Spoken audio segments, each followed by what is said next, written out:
Nahitabo karon nga pagdakop ni former President Duterte pag naog yun sa airport gikan siya sa Hong Kong gahapon alas 9 buntag. Unya gipalupad na siya ngadto sa Netherlands ba to? Isakay sa eroplano ngadto padong sa korte sa The Hague to sa Netherlands kay adto kuno dito siya patubangon siyang kaso pagka mga alas 11 gabi na ay nagsyagit-syagit sa kalipay ng mga Filipinos na asay nagsyagit-syagit sa kasuko o ng hilak ng mga Filipinos. Pulos Filipinos.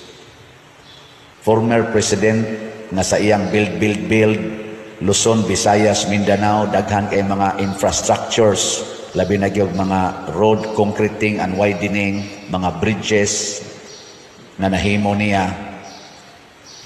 Nakapahimos ta karon sige tag-agi aning iyang mga infrastructures nga nahimo sa iyang administrasyon. Kisakahan niya ang sweldo sa mga sa mga policemen, gidouble, hapit gitriple, apil nas mga benefits.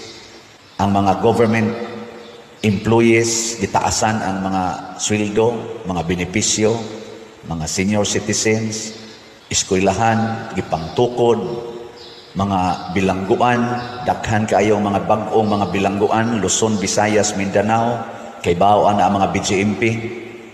Ako, 5 years kong trabaho sa prisuhan, nakita nako nga porting dagkuas mga buildings gipangtukod para dili na maghuot kaayo ang mga piniriso, panghimuan sila tag 3-story, 4-story nga bag-ong mga buildings, mga facilities para maharang-arang ang ilang pagkabutang isip mga binilanggo.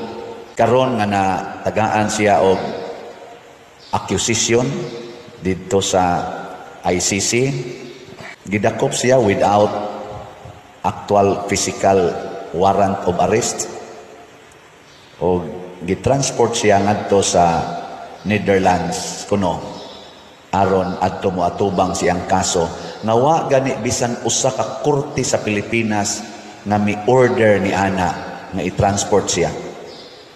Sa diha pa ko sa prisuhan na assign prison ministry, kung dunay usa ka piniriso nga dadon ngadto sa laing lugar, magkinahanglan yung court order.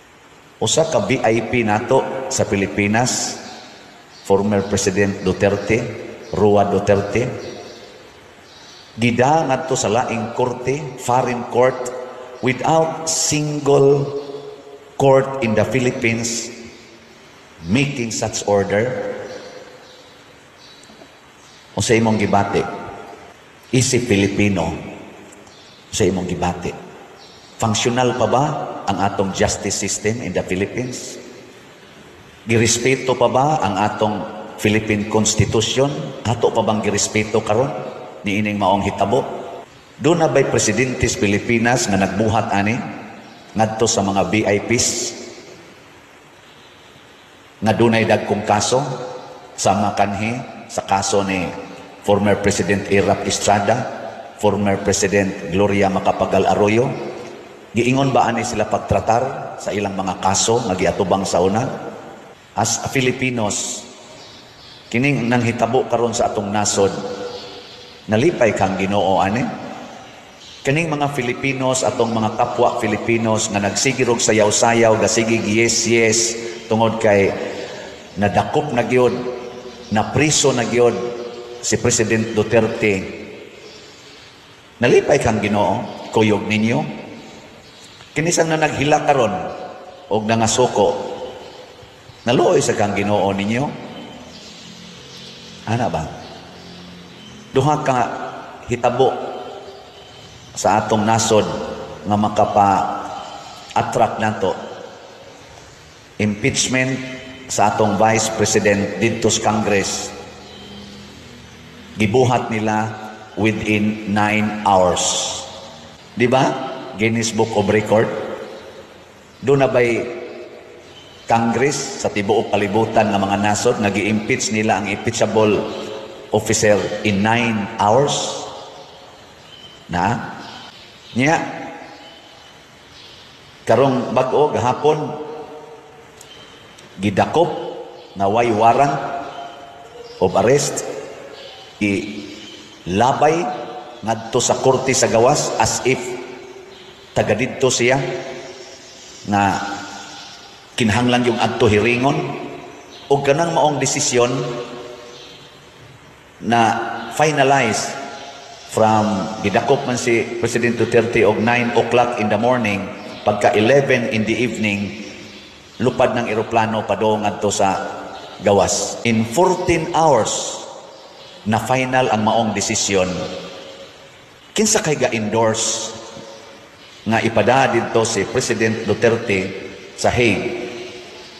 Kaya supposed to be Supreme Court gina nato ang mo endorse kay nation to nation guna siya. Independent court against independent court. Kinsa man ang nag-endorse sa ato pag-i-overridean ang atong mga korte dinis Pilipinas? Kinsa may nag-override ang higher authority tingali kaysa atong mga korte? Doon na pa ba'y higher court kaysa Supreme Court? Naglihok pa ba ang atong human rights system and principles? Gi-room arrest siya dito sa Villamor Air Base, nag-oxygen, natog, naghigda sa couch, niya gibutan ng oxygen kay ni-atake iyang sugar. Nag-insulin naman din na siya.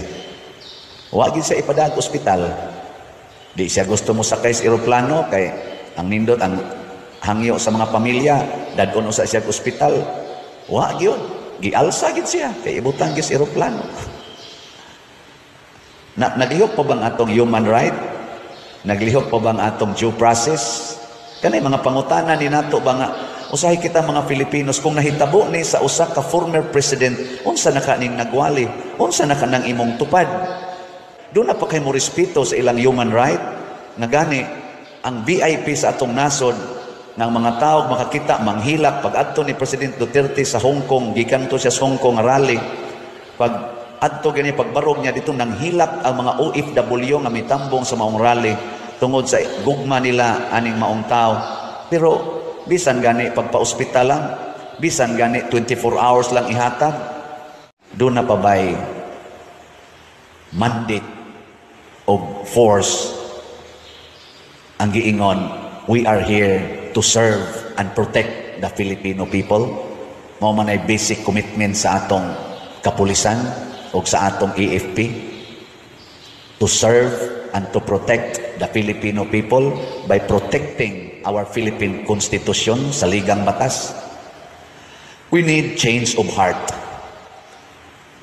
Mao na isip inyong parish priest o isip representative sa atong Catholic Church, akong iwali ni, let us have change of our hearts. Ato na ning usbon atong kasing-kasing, hunong na ni natong mga yawanong batasan, kasina, kaning ni ang gugmas kwarta, kani usara man gyud bottom line ani, kwarta o gahom. Gailog ta sa kwarta o gahom, which is the root of all evils. Kwarta o gahom. Pero ako isip usa ka tao o usa ka leader, musaludo jud ko ni former president. So yun po mga kababayan, no? Si Father o Reverend Father Crescenciano Ubod po ng Liloan, Cebu.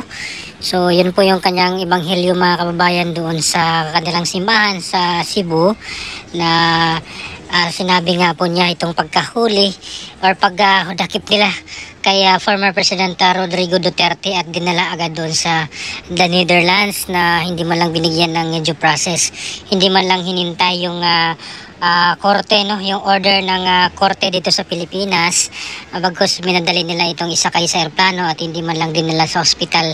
Na yun po yung request muna ng pamilya mga kababayan na dalhin mo na sa ospital kasi nga tumaas yung kanyang blood sugar. At nakita nga po natin doon sa couch, no, sa sofa ng Villamor Air Base na humiga siya at nilagyan ng oxygen. Pero hindi po talaga pinakinggan ng mga pulis mga kababayan yung request ng pamilya na dalhin muna sa ospital. Pati ang kanyang petition ng TRO sa Supreme Court, mga kababayan, na hindi na po hinintay. Ayan, may dadalit nila itong iakyat sa eroplano para ilipad na doon sa the Netherlands. So ano pong masasabi niyo, mga kababayan, dito po kay Reverend Father Shano Ubod, no, na saludo po siya sa mga ginawa ni Pangulong Duterte noon, kasi siya pala ay na-assign dati sa mga kulungan. Nakikita niya na maraming mga bagong kulungan ang pinagawa dahil siksikan nga po yung mga preso, no. Kaya saludo po siya kay Pangulong Duterte sa mga build, sa mga pinagawa niyang mga proyekto na ngayon ay napakinabangan na po ng mga Pilipino. Please comment down below, mga kababayan. Maraming salamat. God bless po sa ating lahat.